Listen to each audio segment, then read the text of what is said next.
Welcome to OurView. Don't change that dial, because we have a show today that I think would be of interest to every grandparent, parent, and child for a living legacy. Today, we have a show that has been my interest for many, many years, and that is for parents and grandparents to leave a legacy of family history for future generations. And the person in Santa Barbara to do that is Marcia Orland of Afterglow. So welcome, Marcia. Afterglow Media, I should say. So welcome. Let's go back to the beginning. I am so impressed with how you divorced and moved to California with 4 children. And it rang a bell with me because I also divorced and moved to California. But I had a job waiting for me to teach acting and directing for Lee Strasberg. And you just moved out without any job, and you developed your career from then on. So tell us a little bit about your background and how it led into Afterglow Media, where you make these wonderful living histories for people. Well, thank you, Lorri. I appreciate the opportunity, and I'm happy to be on your show today. Well, you're most welcome. It was probably a combination of a little bit of courage and a lot of naivete that allowed me to pick up and move after a divorce across the country and come to California, where I didn't have any idea what I was going to do. I think that's wonderful. I even had an actress daughter already here where I could stay, and you just came. You had to find a place to live, I imagine. I did.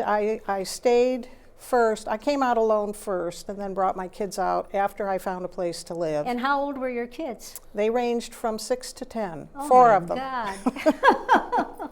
I know, I had this little bundle. We were sort of like the Brady Bunch, or one half of the Brady Bunch, I guess. And I did get a job, and I worked for a while and ended up in financial services. And then fast forward, I remarried. And then when my parents passed away in 2004, I realized that there were so many pictures and so many things and questions that I didn't know the answers to. And my sisters and I kind of puzzled over, when were they on a boat? When we saw a picture of a boat, you know, where were they going? And so I just decided I was going to start helping people record their memories for their families. And I just advise people in Santa Barbara to come to you in Afterglow for that, because 10 years ago I did it, and this is what I did, and it just took me forever. And I had to travel to LA to a former student, Brad Bucher, for the editing. And it took me forever, but I was able to tell about grandparents and parents and how we were Lincoln Republicans because we didn't believe in slavery. And now I'm a great-grandmother, and so much has happened with my grandchildren, and I'm going to add to it with your help eventually. Well, I'll be happy to help. A half hour of it is on our website, Just Between Us, SB-Just Between Us. But with a great-grandchild now, I just have to put her pictures in and add to it, and I'll come to you for that. Well, because thank you. I think you do wonderful work. Thank you. I really appreciate that. I did bring a few samples with me today that I think you have the clip that they're going to run. Okay. And I just want to tell you that you're going to see 3 different samples of how a video documentary can work. The first one is Elaine, and she's basically sitting and talking with the addition of photos and things to illustrate what she's talking about. The second one, Jean, is actually moving around in her yard, and we do a lot of things to show sort of what her life is like and her environment around her. How wonderful. And then the third one is still Jean, but she's cooking a recipe for her family, and she's talking while she's cooking. So it shows you 3 different ways in which you can do this. I was working at the district attorney's office as a secretary when I got a call from a colonel whom I had met in Washington, and he said, when I knew you, you said you wanted to go to law school. Would you like to go to Japan for 6 months? They're going to have this trial of these Japanese war criminals, and it would be good experience. If you want to, I can tell you who to write to. So I said, that sounds good. So I applied and I was accepted, and I ended up going to Japan. I worked for the Japanese defending the war criminals, and I was just a secretary then, but I worked for the leading lawyers, and I was very close to the Japanese, and I was the only American female that the war criminals saw for 2.5 years.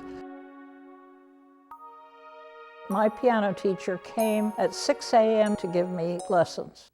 And I vividly remember that first lesson because she taught me the beginning of Yankee Doodle. To put my thumb on middle C and start that tune, 7 notes. That was my first lesson. The next note is the G below middle C. And I remember spending that whole week looking at that note and wondering what it was.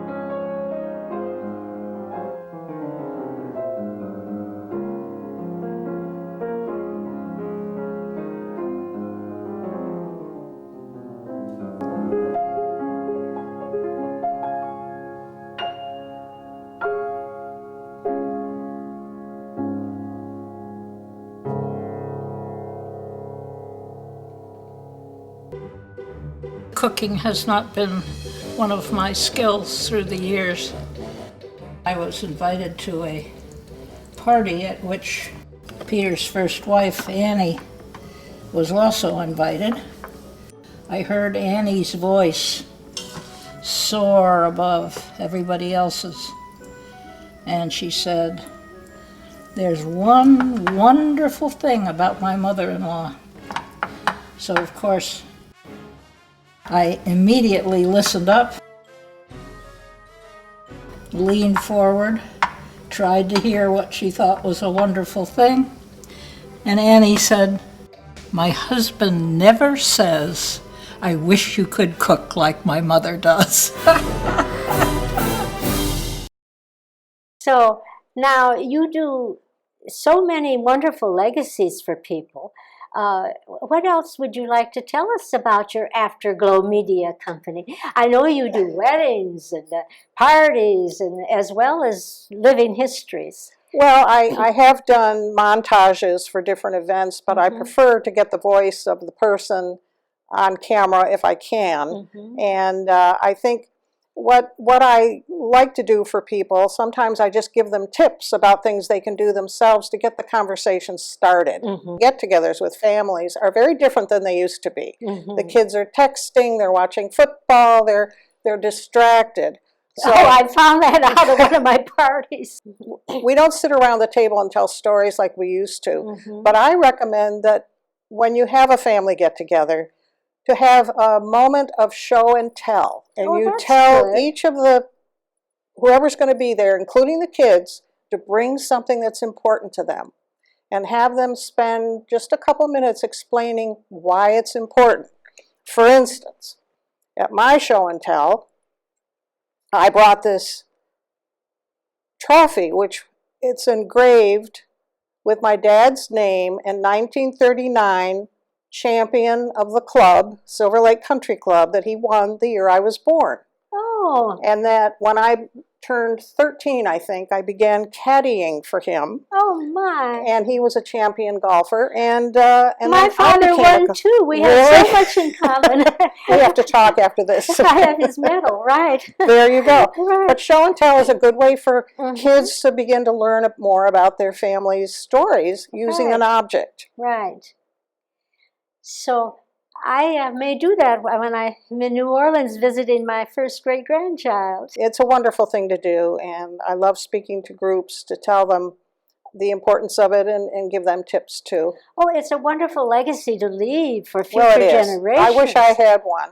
I my own read my parents. grandmother's diary and my husband's grandmother's diary. One was from Richmond, Virginia, and the other one from Iowa. And there was much that was similar and much that was not similar. And that gave me the impetus to do this because I found the diaries so interesting. Shall I tell you about the journey I'm going on? Yes, that was going to be my next question because I think that's a wonderful idea. So tell our viewing audience about it. Well, about 5 years ago, I began thinking about my remaining first cousins, who I still have, who were part of my growing up years, but whom I have not seen in over 50 years. And I was thinking, how wonderful to go find them and talk to them about what they remember growing up.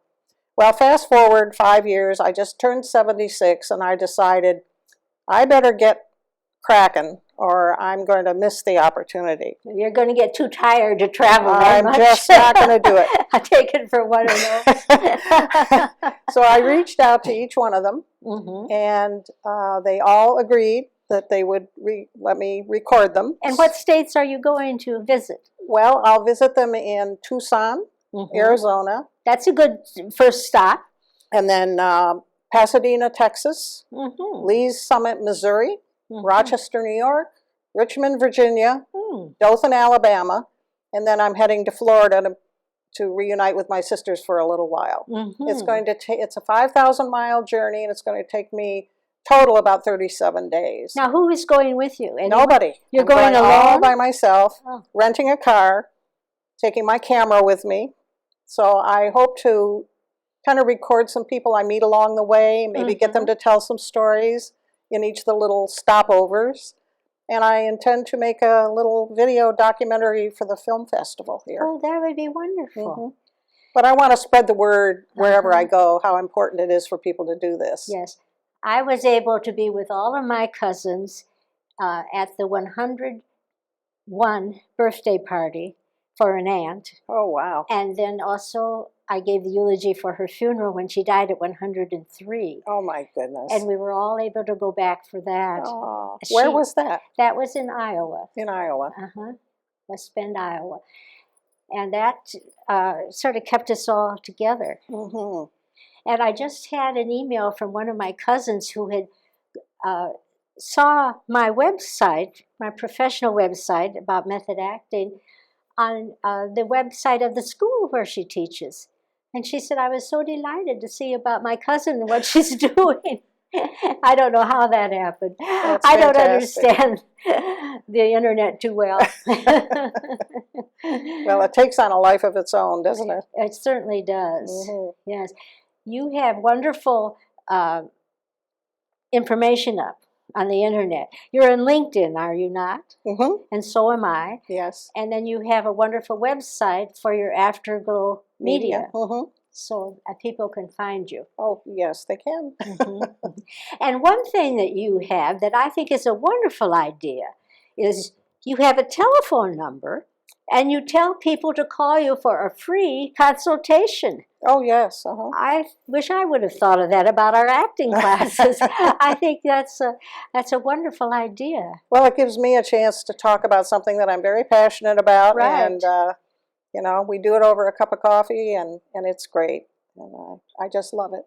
And so a cup of coffee, you meet with them, or you can do it on the telephone? We can do it on the phone, but it's nice to sit down and meet with them and just see what they're interested in. Yes, yes. Those clips that you showed were so interesting.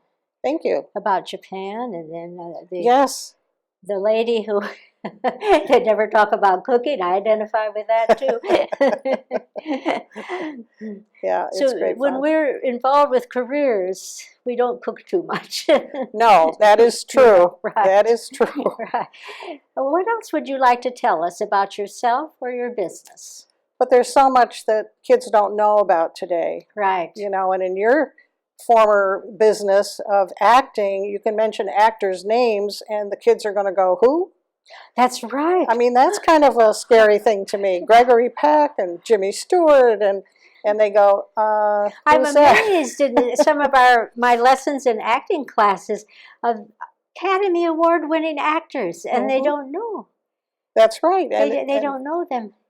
Well, there were something like phones, the kids today with their cell phones. And I tell them, well, we didn't have cell phones back then. We had phone numbers, like my aunt and uncle was 2-1. That was their phone number. Our phone number was 3-3. And mine at home was 133. There you go. I remember. Yep. It's just, it's so different today. We had radio, and I saw every radio show I heard. So did I. You could see what was happening. You didn't need the images. Our imaginations really worked. Yes, and that's something that kids today will never be able to experience. It's seen on the screen by them. They have to be told what they're supposed to be looking at. That's what television does. But that's part of your business too. It is. Is putting up a screen of people's Putting up lives. the visual so people can Right. see. Yeah. Right.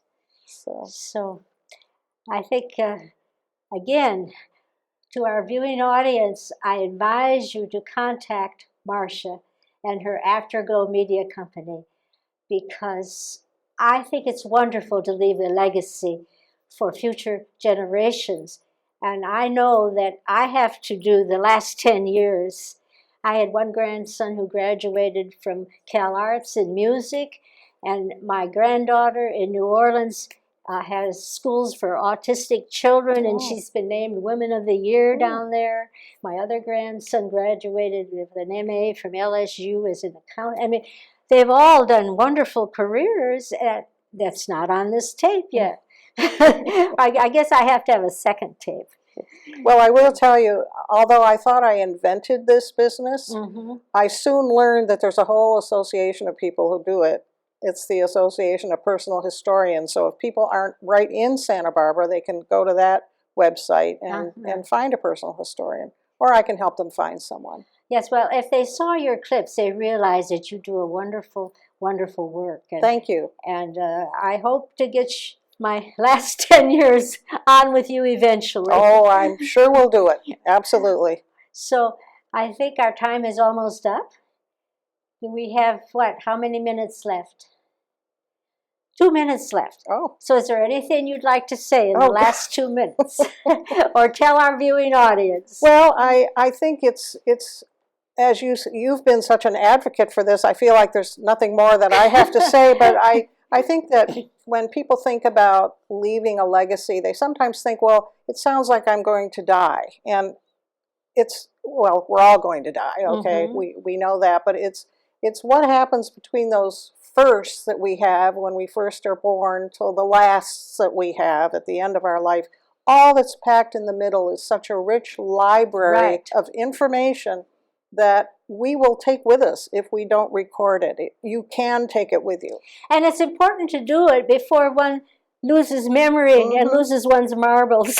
I hear that all the time. I find that the older I get, I can remember from way back, but some of the recent things I don't remember so well. That's right. So it's important to do it while one is still quite alert. Yes, I agree. Yes. That's why I'm doing it now myself. I think you're wise.